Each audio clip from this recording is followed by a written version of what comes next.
Grand tour 2026 या आंतरराष्ट्रीय cycle स्पर्धेचा पहिला टप्पा आपल्या पिंपरी चिंचवड शहरातून सुरू झाला। देश विदेशातून आलेल्या सायकलपटूंचे पिंपरी चिंचवडकरांनी जल्लोषात स्वागत देखील केले आणि आता या स्पर्धेचा चौथा आणि शेवटचा टप्पा शुक्रवारी 23 तारखेला पिंपरी चिंचवड शहरात पार पडेल। त्यामुळे तात्पुरते वाहतूक बदल करण्यात आलेले आहेत। ही स्पर्धा बालेवाडी येथील छत्रपती शिवाजी महाराज स्टेडियम इथून सुरू होईल। ही स्पर्धा पुढे पुणे शहर हद्दीत जाऊन परत राजीव गांधी पूल मार्गे पिंपरी चिंचवड आयुक्तालयाच्या हद्दीत येणार आहे।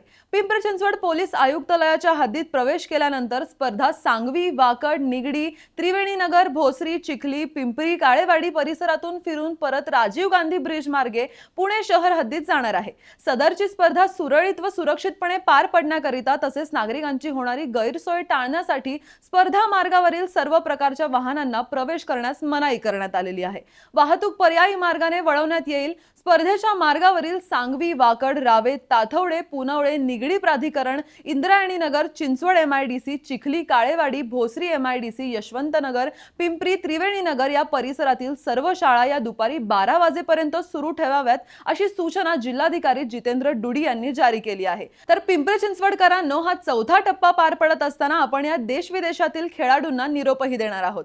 ही स्पर्धा युवक युवतींना आणि शालेय विद्यार्थ्यांना खेळांची आवड जोपासण्यासाठी प्रेरणा देणार आहे। तर ही आंतरराष्ट्रीय सायकल स्पर्धा त्या स्पर्धकांचे क्रीडा कौशल्य पाहण्याची संधी गमावू नका आणि पाहत रहा PCMC न्यूज चॅनल पिंपरी चिंचवडकरांचं।